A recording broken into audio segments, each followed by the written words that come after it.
Hi, my name is Randy Fiser, and I am the CEO for the American Society of Interior Designers. I want to thank Design Milk for inviting me to share some of my thoughts and ideas with the Design Milk community about how the interior design profession is both addressing the current situation that we have in our country with COVID, as well as what can the community do to prepare itself for the world that comes after that. As you know, the American Society of Interior Designers is the largest interior design organization in the world, and we are focused in on all aspects of design, so everything from commercial to residential.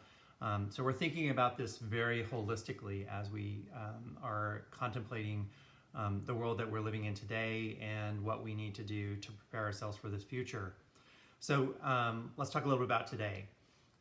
So as the industry is dealing with how COVID-19 is impacting the built environment, we as an organization have been trying to gather thought leaders and highly seasoned, experienced firm owners together to think about, okay, what can designers do right now as they're looking at their clients and the projects that they had, the manufacturers that they work with, to ensure the maximum amount of productivity that they can get during this time, and offering the most amount of benefit they can to their community during this time. So what we've been hearing from folks is it depends on where you are in the country and what's going on with the circumstances related to physical distancing,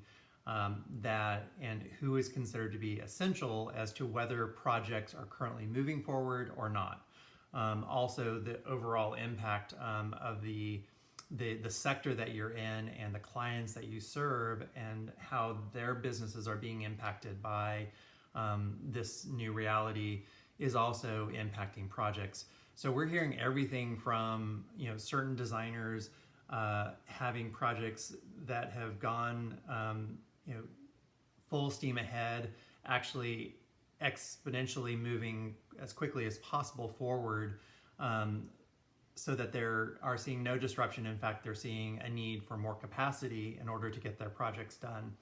And in those situations, in those circumstances, the designers there are really trying to think through the project timeline, the safety of the people who are on the project site and their own design teams, and how they're going to the project sites, how manufacturers of products that have been specified are being impacted by this, really engaging in lots and lots of dialogue. So the whole thing about this has been transparency. Let's talk about what we know. Let's talk about what we don't know. Let's just make sure everybody's on the same page and that we're effectively working together to ensure that if this project is on track to be delivered on time or even ahead of time, that everybody is ready and working together to make that happen in the safest possible way possible. So that's for those folks who are in workplace, even some home design where that's necessary. We're also seeing in the healthcare space where designers are being asked to very quickly think of how to take temporary locations and turn them into hospitals, turn them into care facilities. So a lot of designers have been called to action to actually respond to taking care of the current environment that we're finding ourselves in.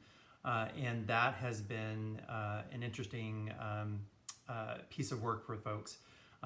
We also have designers who are caught in the work stoppages, and they are trying to figure out how to spend their time during this time to prepare their businesses for what could be a downturn for their work for a period of time, and also how to pivot post COVID-19, and when the world comes back to more normalcy, where they can begin to position their businesses for the future.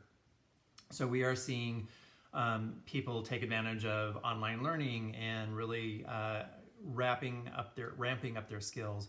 We believe that the designer in the future is going to need to really focus in on not just design excellence, but also on how how their design skills and their problem-solving skills can be used to address the challenges that are going to come out of a post-COVID world.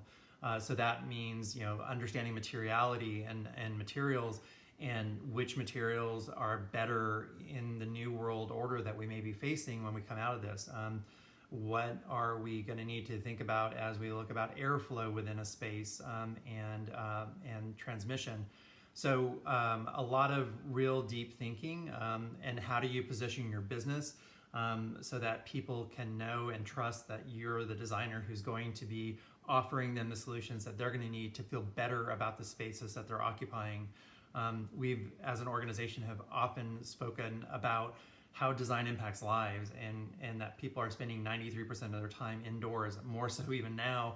And what do those spaces do to help those people to thrive in their space?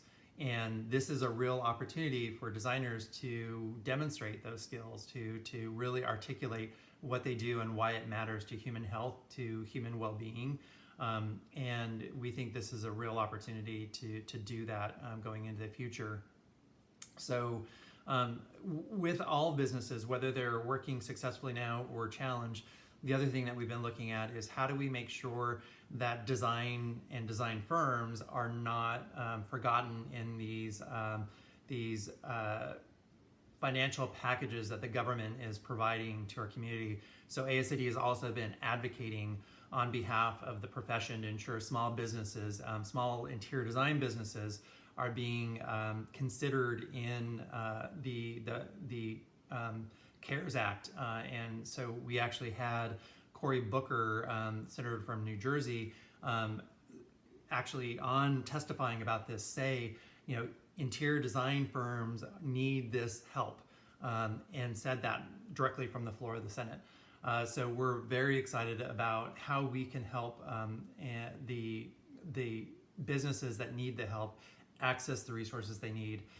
As we also look at the other side of this and potential stimulus on infrastructure, how can we ensure that money is being spent on infrastructure that we know the design community is prepared and ready to deliver on projects that are going to be ready to receive those dollars.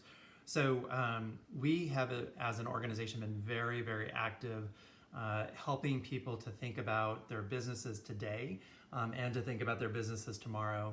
Some other things that are going on that we know that designers are helping out on and finding opportunities to use their skills in is the 3D printing of the infrastructure for the face guards, the materials that go into the face guard.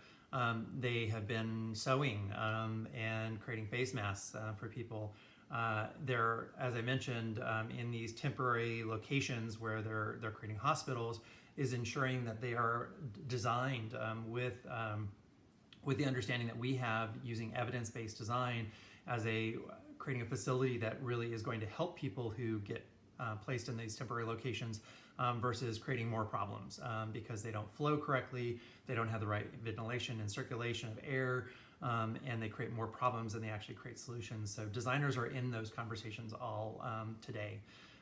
So we see this time that is really fundamentally changing the world as being a place and time for designers to leverage what they know and what they do so well, which is to problem solve and to really think of people and space together, to think about how we can better prepare ourselves if this were to ever happen again in the future, and to work together as a community of practitioners, along with a community of healthcare providers, of a community of HR people who will be thinking about the future workplace, the future of hospitality and how they're going to be thinking about this, the future of air travel.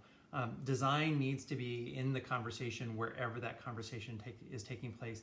And at ASID, we hope to be positioning through our committees, councils, and task force people into those conversations. We're working in the codes environment to help shape codes for the future. We're also working with our sister organizations like the International Well Building Institute on their task force to think about how we can better create health, wellness, and well-being in the built environment. So now is the time for design to continue, if not even more effectively, step into the conversation and to really think about how their skills transfer over into creating a better world post-COVID-19. And again, want to thank Design Milk for inviting me to have this conversation with you, the Design Milk community. And I encourage you to look at the ASID.org website. We have a whole COVID-19 resource page. We point you to resources that others have, like the U.S. Chamber of Commerce, the World Health Organization, the CDC, but we have several webinars that we've produced on how design and designers can survive and even move into this future, leaning into this conversation and the circumstances that we're dealing with today. So thank you very much, and stay healthy.